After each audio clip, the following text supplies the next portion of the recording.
Hello everyone, welcome back to week 1 video of the ECE9013 course. In this video, we are going to discuss the brief history of the Python language and why programming in general is important as part of modern day society.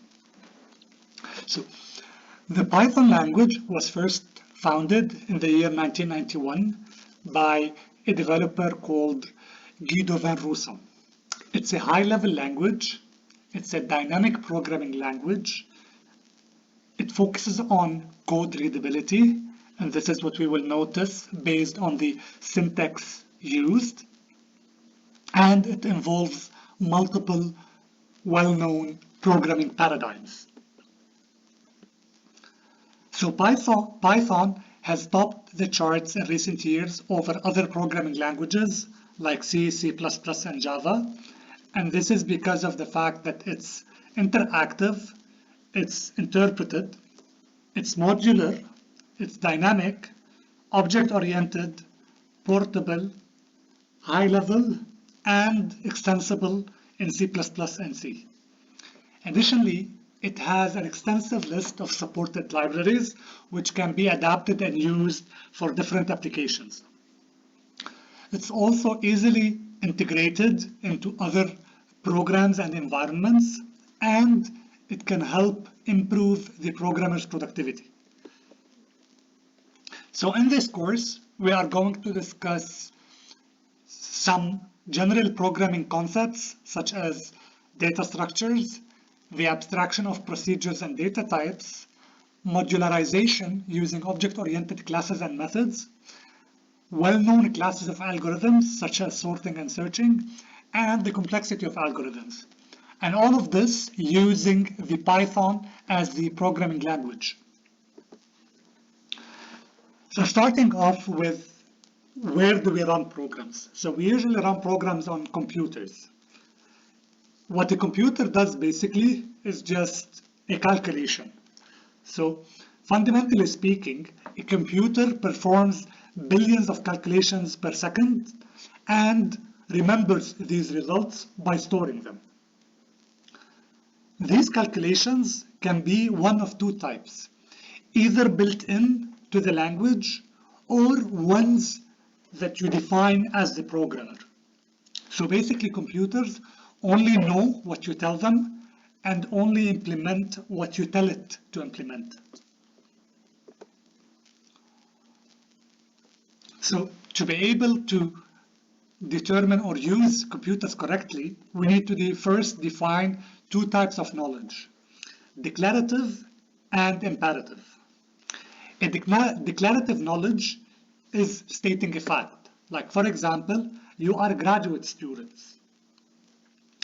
Imperative knowledge is a recipe or a series of steps to follow to perform a particular task. So basically, the imperative knowledge or the recipe is the how-to. For example, to access the course material, you can get your username and password, go to the UWO OWL portal, log in, then go to the ECE9013 site, and then go to the resources. So, as an example, we're trying to find the square root of a number x. So, to do that, what we can do is start with a guess, g, then calculate if g multiplied by g is close enough to x, and we stop if that answer is close enough. If not, we continue by making a new guess by averaging g and x over g. Using this guess, we can repeat the process until we get close enough. So here, for example, we start with the guess 3. We get the product g by g, which is 9, which is still not close enough. Then we determine the ratio of x over g and get a new estimate 4.7. by averaging G and X over G. Then using this new estimate, we multiply again it by itself. We determine that it's not close enough. We divide the X by the new G, get a new average, and use that. And we continue until we get to a particular closeness. So in this case, it should be 4. So what is the recipe or the flowchart?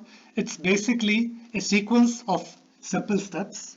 So we follow the steps, and this is what a computer does, is that it runs through a series of commands, one after the other. So the flow of control process is the process with which we specify when each step is executed. And it gives a means to determine when to stop. So for example, here, when we are trying to add these 3 numbers, the computer starts by taking the value 1, then adds the number 2 to it, and gets a new value. That value is then added to 3 to get the final output.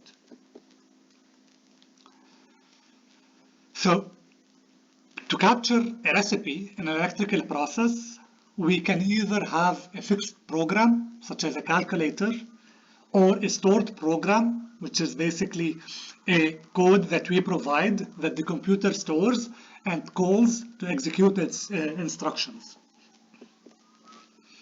So this is the architecture, a basic architecture of a computer. It takes a series of input, then inside of it, the CPU basically has a control unit and an arithmetic unit that performs the actions, and then it reads values in and out of a memory to provide the output. The sequence of instructions stored inside a computer built from a predefined set of language primitive instructions can be divided into either arithmetic, logic, relational, assignments, and the variables.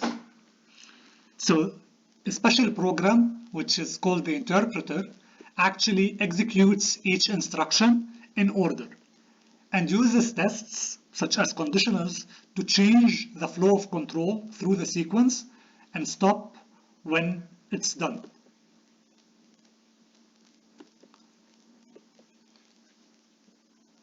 So Alan Turing showed that you can compute anything using 6 primitives.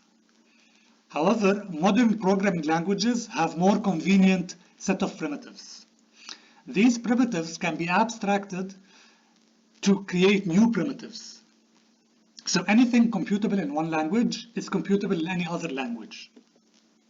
So to create a recipe, we need to define a series of steps using these primitive operations.